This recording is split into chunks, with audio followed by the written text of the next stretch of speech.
is brought to you by our stable of sponsors. Well, we promised a meaty third segment here on Weigh In, and we're going to deliver exactly that, because Bruce Sharrock has joined us to fill us in on what's been going on. There's been plenty of news items around some pressing issues within the racing industry. Bruce, a very warm welcome to you. Unfortunately, we're here with another abandonment on Saturday in the form of Awapuni, and no doubt, like the rest of us, that's very hard for you to stomach. Yeah, look, Emily, it is. You get frustrated, and I've been frustrated through this whole process. 3 weeks ago we had Awapuni on I think it was the 11th, and then we had the CJC meeting, the Big Cup Day. We lost that, and here we are 3 weeks later and repeating the same. So to say I'm frustrated is an understatement. I'm beyond frustration. We need to all come together here, and we need to make some significant change. Okay, Bruce, let's stick to Awapuni first of all before we get to Riccarton. I believe the next 2 meetings are not going to be held there, and there's the potential to speed up the refurbishment of the track there, because at the moment clearly something's not working when you have 2 meetings abandoned in a month. Yeah, look, I think what underpins that, Mick, is the confidence in that track has now been lost. It's been lost by the club itself, it's been lost clearly by participants, and it's clearly lost by NZTR management. We need to get to a place where people have faith in that track to be consistent and to deliver a race meeting. That's not where it is at the moment.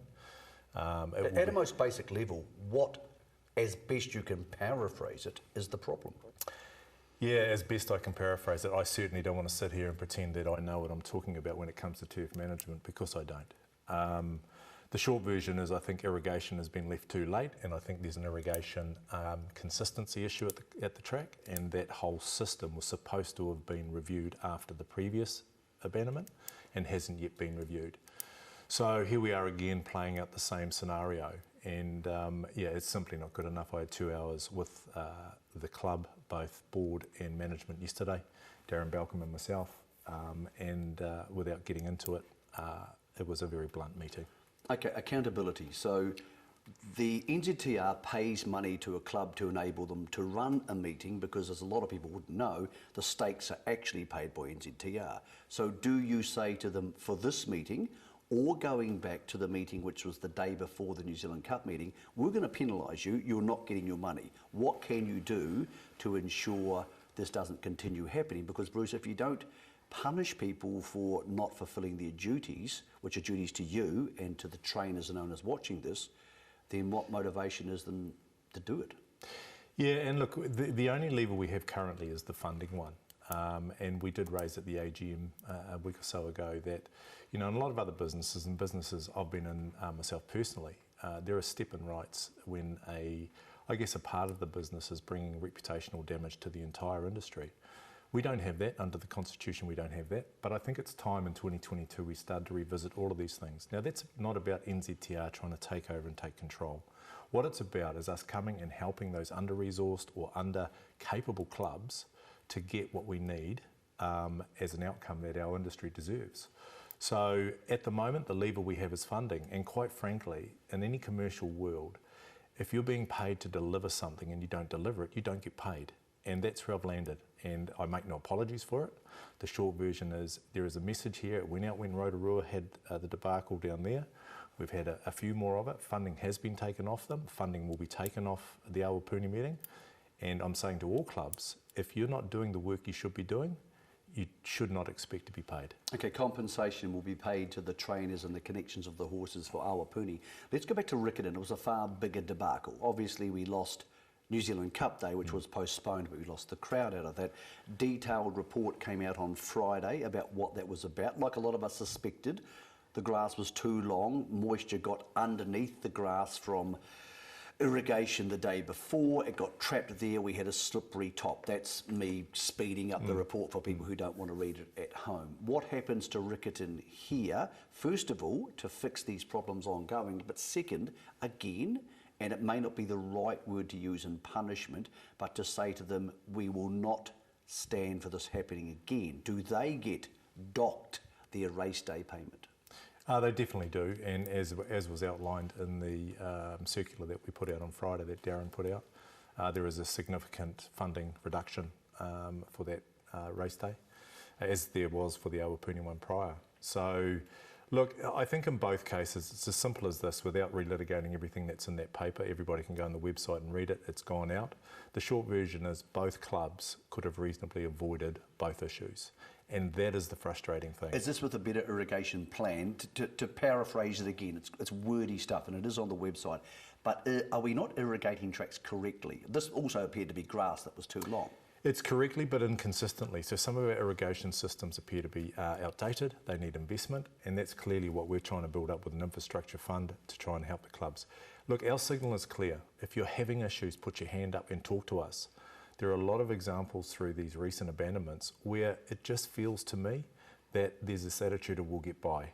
Well, you're getting found out, and you will continue to get found out because the sensitivity around the health and safety issues in 2022 are vastly different to what they were in 1980, 1990 and the year 2000. We are now under a lot more scrutiny. Our jockeys need to be assured that those track surfaces are safe, and we need to up our ante in terms of dotting every I and crossing every T. Do we have good enough track managers? Because I feel some here in the north, and I'm not trying to be biased, do an outstanding job. Do we have enough experience there for them to mentor or even totally oversee the track preparations around the country? Look, we have some top quality track managers, and I think those around the country know who they are. We've implemented the regional advisor group, and they are available and doing a damn good job reaching out to other clubs to ensure that we negate some of these issues. We need to invest in those guys, and we need to invest in their education. We need to invest in their machinery to make sure they've got all the tools they need, and we're doing so. We have to up our game too. NZTR, I'm not sitting here saying NZTR is blameless in all of this. We need to be better, and we're certainly looking at everything. Our communication to clubs largely used to be the week before an event, as you'll see in the paper. We now will be speaking to them 2 weeks before the event to make sure, because what I'm fast learning, it's not what happens in the week leading up, it's what happens in the 2 or 3 weeks prior to that. That underpins your track. You mentioned the word invest 3 times there. To invest, you need not only time but money. We're about to have less money. 10 days ago, the TRB advised the 3 codes there'll be a $15 million shortfall compared with budget for the second half of this season. A lot of numbers being banded around, and just to make this clear, I have invited the Chief Executive of the TAB, Mike Todd, to come on the show. He wants to come on the show. We are hoping to get him next week. They have some very serious business around joint ventures in Australia this week. So therefore, we have given him the option, and he will be taking up that option at some stage. What has NZTR done since that information came out to clarify where the lack of the budget or the shortfall in the budget is going to come from? What questions have you asked on behalf of the code? Because the people watching this, Bruce, don't get to talk to Mike Todd and his management team. You do. What have you done? Yeah, look, and I want to make a couple of things clear from the get-go. Mike and his team made it very clear to us probably 5 or 6 weeks ago that there were some trading pressures and that we could expect a sizable reduction in our funding. So that I give credit for, and certainly the fact that we did receive a funding reduction was not the surprise. So much so that on the 28th of November at our board meeting, we discussed how we would negate or what we would do when I guess eventually the funding reduction was announced. It was announced on Friday the 2nd of December. And as you've seen, as a board and as management, I support it, that we're using well-earned reserves to get us through this season.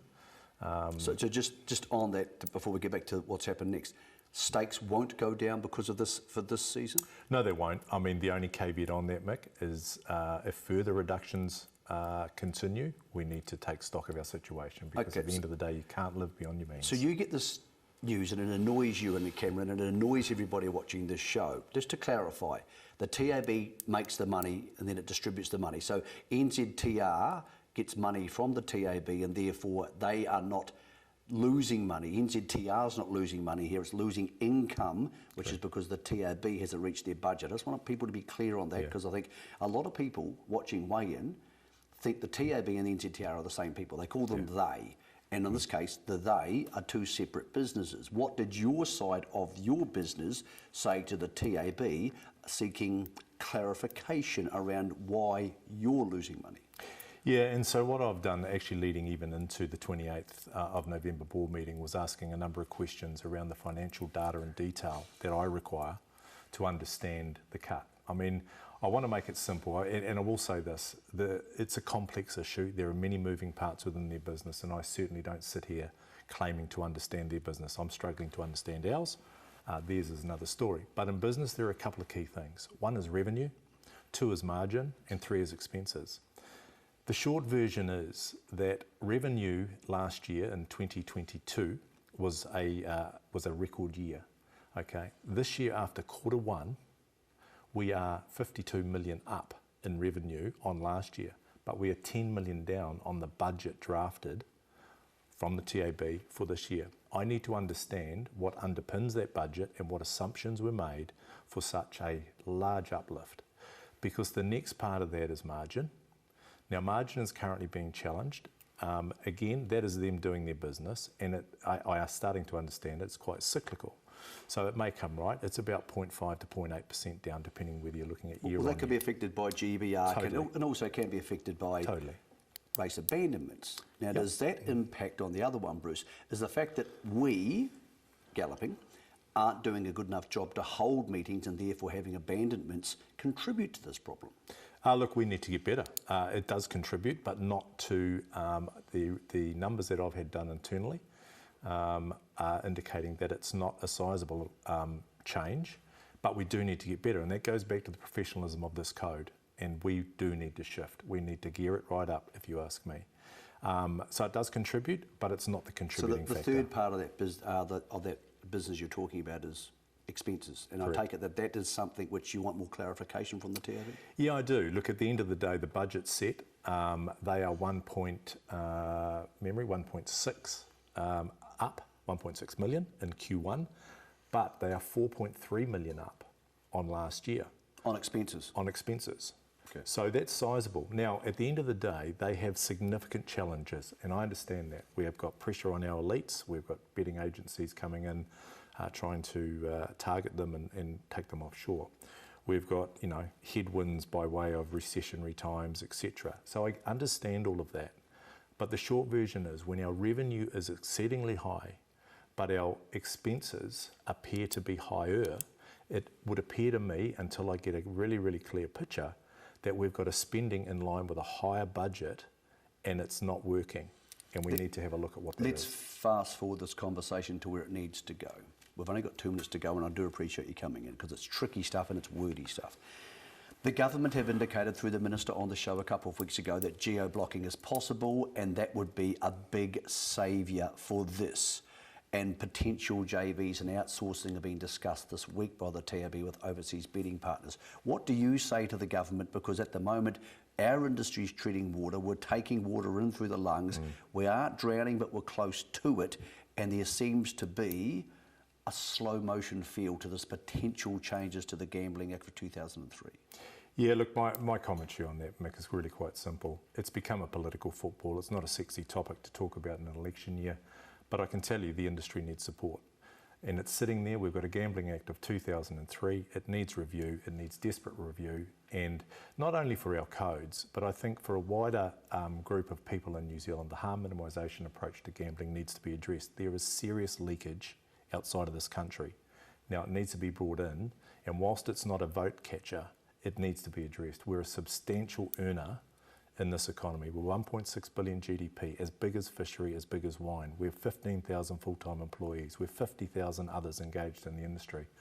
We need to make sure that we are underpinned, and it can be done with the help of either this government, or if there is a change, that government. Bruce, as I said, it's a large body of work. It's very complicated. By no means are we saying the TAB is totally at fault. They may be investing more to try and get these JVs worked out, which Correct. may return more.